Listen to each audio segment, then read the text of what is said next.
నమస్కారం, welcome to burning issue. నేను VSR మూర్తి. తెలంగాణ రాజకీయాలలో మరో సంచలన పరిణామం చోటు చేసుకుంది. బీఆర్ఎస్ అధినేత తన తండ్రి కేసీఆర్ తీరు పట్ల ఎమ్మెల్సీ కవిత ధిక్కార స్వరాన్ని వినిపించారు. పార్టీ తీరుపై నేరుగా కేసీఆర్కే ఆమె ప్రశ్నల వర్షం సంధించారు. తన సందేహాలను వ్యక్తం చేస్తూ డాడీకి ఒక లేఖ రాశారు కవిత. ఈ లేఖలో బీజేపీతో బీఆర్ఎస్ దోస్తీ వ్యవహారాన్ని పరోక్షంగా ప్రస్తావించారు ఆమె. మొన్నటి వరకు కేటీఆర్ విచారణ అనంతరం హరీష్ రావు అంశం సద్దుమణిగేలోపే కేసీఆర్కు నోటీసులు, ఇప్పుడు కవిత లేఖ వరుస వివాదాలను, గులాబీ దళాన్ని ఉక్కిరిబిక్కిరి చేస్తున్నాయి అనడంలో సందేహం లేదు. అసలు బీఆర్ఎస్లో ఏం జరుగుతోంది? ఆ పార్టీ ఇప్పుడు ఏం చేయబోతోంది?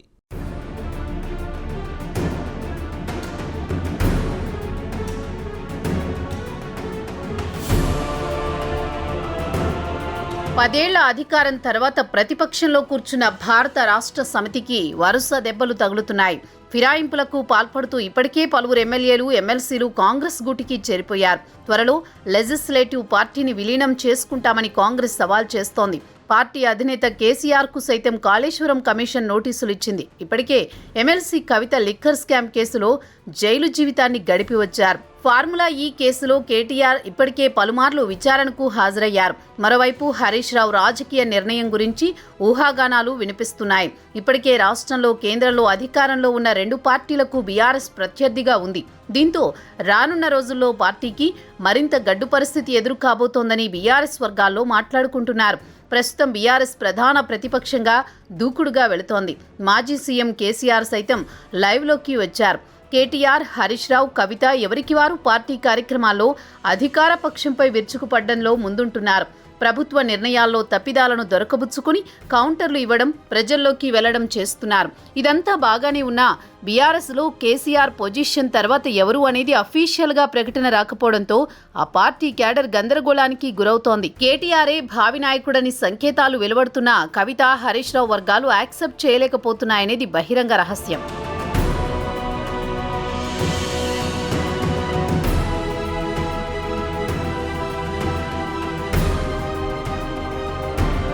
ప్రతిపక్ష బీఆర్ఎస్ పార్టీలో వర్గ విభేదాలున్నాయనేది కాదనలేని వాస్తవం. ఆ పార్టీలో మూడు ముక్కలాట నడుస్తోందని బీఆర్ఎస్ టాప్ లీడర్స్ కవిత, హరీష్ రావు, కేటీఆర్ మధ్య విభేదాలున్నాయని రాజకీయ వర్గాల్లో ఎప్పటి నుండో చర్చ నడుస్తోంది.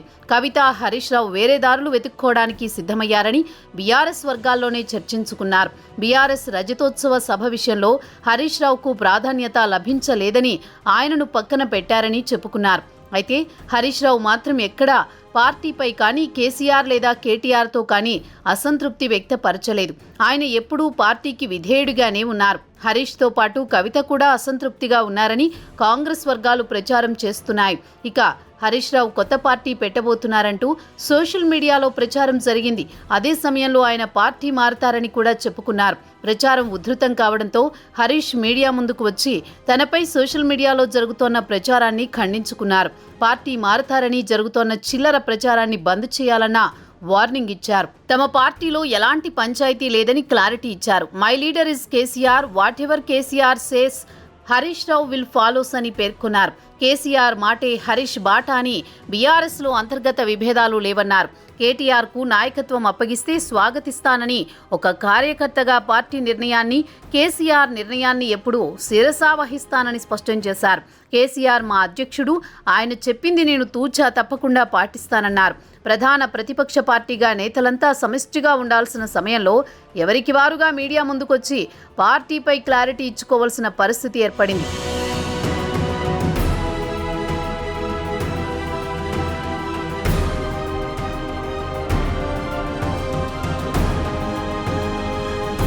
హరీష్ రావు వివాదం సద్దు మణిగిందో లేదో పార్టీ చీఫ్ కేసీఆర్ కూతురు ఎమ్మెల్సీ కవిత లేఖ ద్వారా స్టేట్ పాలిటిక్స్లో మరో సంచలనం సృష్టించారు. పార్టీలోని తాజా పరిస్థితులపై తండ్రిని ప్రశ్నిస్తూ కవిత లేఖ రాయడం చర్చనీయాంశంగా మారింది. ఓవైపు బీఆర్ఎస్లో చీలిక మొదలైందని అధికార కాంగ్రెస్ బీజేపీ కార్నర్ చేస్తోన్న వేళ ఏకంగా కేసీఆర్ కూతురే ఆయనకు లేఖ రాయడం ఈ వార్తలకు మరింత బలం చేకూర్చింది. కవిత లేఖతో బీఆర్ఎస్లో లుకలుకలు నిజమేనని చర్చ షురూ అయింది. ఇప్పటికే కల్వకుంట్ల అన్నా చెల్లెలకు తల్లిదండ్రుల్లో తలా ఒకరు సపోర్ట్ చేస్తున్నారన్న టాక్ కూడా వినిపిస్తోంది. కేటీఆర్, హరీష్ రావు బావా బామ్మర్దులు 1-2 సార్లు భేటీ అవ్వడం, కేటీఆర్ పార్టీ అధ్యక్ష బాధ్యతలు చేపడితే తన సపోర్ట్ ఉంటుందని హరీష్ రావు ప్రకటించడంతో వారి మధ్య ఏమీ లేదని గులాబీ శ్రేణులు సంబరపడిపోయాయి. అయితే తాజాగా కవిత కేసీఆర్కు రాసిన లేఖే ఇప్పుడు మళ్లీ హరీష్, కేటీఆర్ల మధ్య సద్దుమణిగిన వివాదాన్ని రెచ్చగొట్టేలా కనిపిస్తోంది. కొన్ని రోజులుగా రాష్ట్రంలోని నియోజకవర్గాలన్నీ చుట్టివచ్చిన కవిత పార్టీ క్యాడర్ లీడర్షిప్ ఏమనుకుంటుందో అనే విషయాలను చెబుతున్నా అంటూనే పార్టీకి, కేసీఆర్కు కొన్ని సూటి ప్రశ్నలు సంధించారు.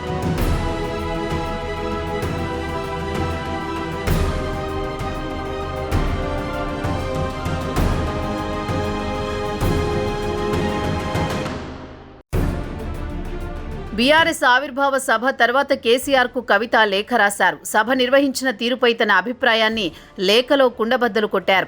కేసీఆర్కు కవిత కొన్ని రోజుల క్రితమే రాసినట్లు చెబుతోన్న లేఖ తాజాగా బయటికి వచ్చింది. ఇప్పుడు ఆ లేఖ చుట్టూ కొత్త రాజకీయ చర్చ జరుగుతోంది. పార్టీ మీటింగ్ సక్సెస్ అయ్యిందంటూనే లోపాలను బయటపెట్టారామె. పాజిటివ్ ఫీడ్బ్యాక్, నెగిటివ్ ఫీడ్బ్యాక్ అంటూ 2 పార్టులుగా లేఖ రాశారు.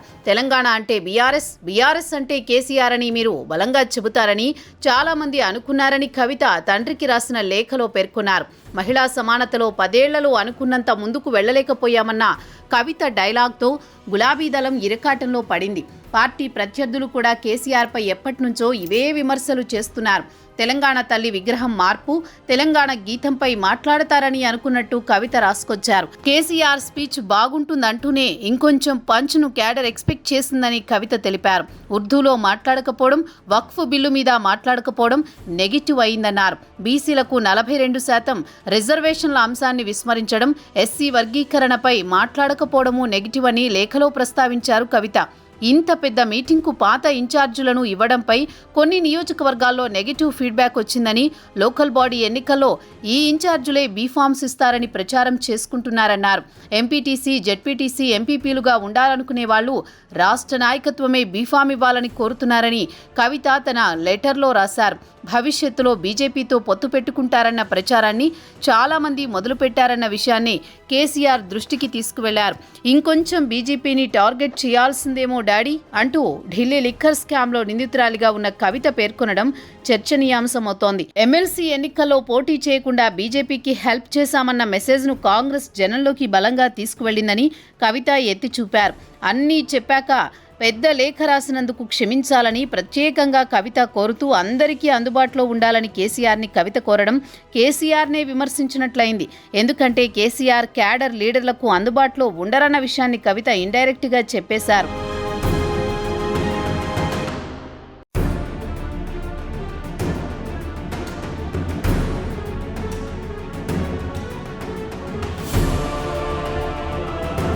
బీఆర్ఎస్ రజతోత్సవం మొత్తం కేసీఆర్, కేటీఆర్ నిర్వహించారని, కవిత, హరీష్ రావు డమ్మీగా మారిపోయారన్న ప్రచారం ఉంది. పేరుకే వర్కింగ్ ప్రెసిడెంట్ అయినా కేటీఆర్ ప్రెసిడెంటుగా వ్యవహరిస్తున్నారని గులాబీ శ్రేణులే అంటున్నాయి. ప్రస్తుతం కవిత లేఖతో వైఎస్ జగన్పై షర్మిల ఎలా ఎదురు తిరిగారో కేటీఆర్పై కూడా కవిత పరిస్థితి అలాగే వస్తుందా అన్న చర్చ మొదలైంది. ఇటీవల ములుగు జిల్లాలో సోదెమ్మలతో జోస్యం చెప్పించుకున్నప్పుడు కవిత సీఎం అవుతారని జోస్యం చెప్పారట. ఆ విషయం కూడా హాట్ టాపిక్ అయింది. మొత్తానికి ఈ లేఖతో కేసీఆర్ కుటుంబంలో కొత్త చిచ్చు మొదలైందంటున్నారు.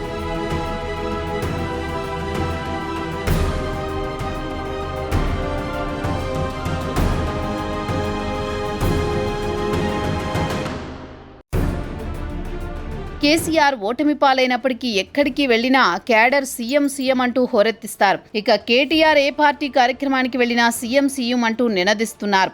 అలాగే కవిత ఎక్కడికి వెళ్లినా సీఎం అంటూ స్లోగన్స్ ఇస్తున్నారు. కవిత బీసీల గురించి చాలా మీటింగ్స్ పెట్టారు. అక్కడ ఆమె అనుచరులు సీఎం అంటూ నినాదాలు చేశారు. ఇప్పుడు కవిత ఏ నియోజకవర్గం వెళ్లినా ఆమె అనుచర గణం సీఎం సీఎం అంటూ స్లోగన్స్ ఇస్తున్నారు. హరీష్ రావు సీఎం నినాదాలు చేయించుకోకపోయినా ఆయన అభిమానులు అదే కోరుకుంటున్నారు. కానీ బయటకు మాత్రం నినాదాలు చేయడం లేదు. కేటీఆర్ ప్రతి మీటింగ్లో రాబోయే ఎన్నికల్లో గెలుపు తమదేనని, కేసీఆర్ మళ్లీ సీఎం అవుతారని చెబుతున్నారు. కవిత సైతం అదే చెబుతున్నారు. రాబోయే ఎన్నికల్లో గెలిస్తే కేసీఆరే సీఎం అవుతారని చెబుతున్నప్పుడు కేటీఆర్, కవిత సీఎం స్లోగన్స్ను ఎందుకు వారించడం లేదనే ప్రశ్న తలెత్తుతోంది. సీఎం స్లోగన్స్ను కేసీఆరే వారిస్తుంటారు. కవిత, కేటీఆర్ సీఎం స్లోగన్స్ను వారించడం కాదు కదా, ఇంకా హోరెత్తించేలా క్యాడర్ను ఎంకరేజ్ చేసినట్టు కనబడుతోంది. అయితే సీఎం స్లోగన్స్ వెనుక స్ట్రాటజీ లేకపోలేదని విశ్లేషకులు భావిస్తున్నారు. పార్టీలో కేసీఆర్ తర్వాతి స్థానం లేదా కేసీఆర్ తర్వాత పార్టీ పగ్గాలు స్వీకరించి సీఎం పదవిని చేపట్టేందుకు భవిష్యత్తు ప్రణాళికే ఈ స్లోగన్స్ అంటున్నారు. నిజానికి కేసీఆర్ తన తర్వాతి స్థానం ఎవరిది అని చెప్పకపోయినా వర్కింగ్ ప్రెసిడెంట్గా లేదా తనయుడిగా కేటీఆర్కే ఆ స్థానమని సగటు బీఆర్ఎస్ కార్యకర్త భావిస్తున్నారు. కేసీఆర్ మాత్రం కేటీఆర్, హరీష్ రావు, కవితలను ముగ్గురిని ప్రోత్సహిస్తున్నట్టుగానే కనిపిస్తోంది. అలాగే రాబోయే ఎన్నికల్లో ఎవరో ఒకరిని సీఎంగా చూపించి ఎన్నికలకు వెళ్లాల్సి ఉంటుంది. ఆ విషయంలో ఏమాత్రం డౌట్ ఉన్నా పార్టీకి పెద్ద దెబ్బ తగిలే అవకాశం ఉంది.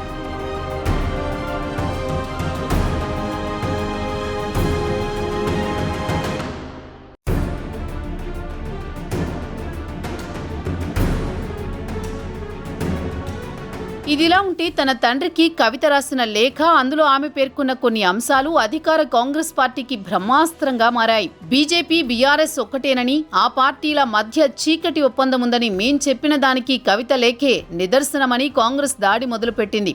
కవిత లేఖపై కాంగ్రెస్ పార్టీ ఎంపీ చామల కిరణ్ కుమార్ రెడ్డి మాట్లాడుతూ బీఆర్ఎస్లో చీలికలకు కవిత లేఖే నిదర్శనమన్నారు.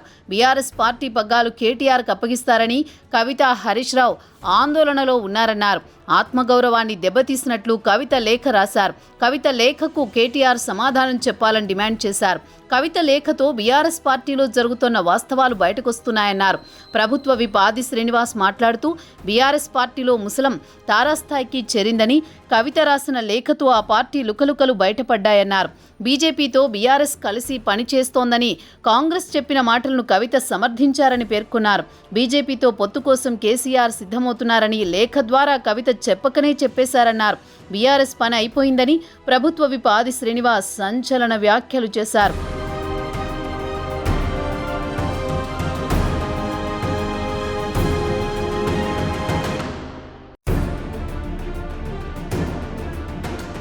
బీఆర్ఎస్ పార్టీ ముందు అనేక సవాళ్లు కనిపిస్తున్నాయి. ఇప్పుడు ప్రధానంగా పార్టీని కాపాడుకోవాలి. పార్టీ భవిష్యత్తును తీర్చిదిద్దుకుంటూ నాయకులతో పాటుగా చేజారుతున్న కింది స్థాయి కేడర్ను కూడా కాపాడుకోవాలి. ప్రభుత్వ వ్యతిరేక ఉద్యమాలు తీవ్రతరం చేయాలి. కలిసి వచ్చే పార్టీలు, సంఘాలతో ముందుకు వెళ్ళాలి. వీటితో పాటు ప్రభుత్వం వేసిన 2 కమిషన్లతో పాటు రాబోయే రోజులలో మరిన్ని కేసులు బీఆర్ఎస్కు ఛాలెంజింగ్గా మారనున్నాయి. వాటిని కూడా సమర్థవంతంగా ఎదుర్కొంటూ అవినీతి మరకలు అంటుకోకుండా చూసుకోవాలి.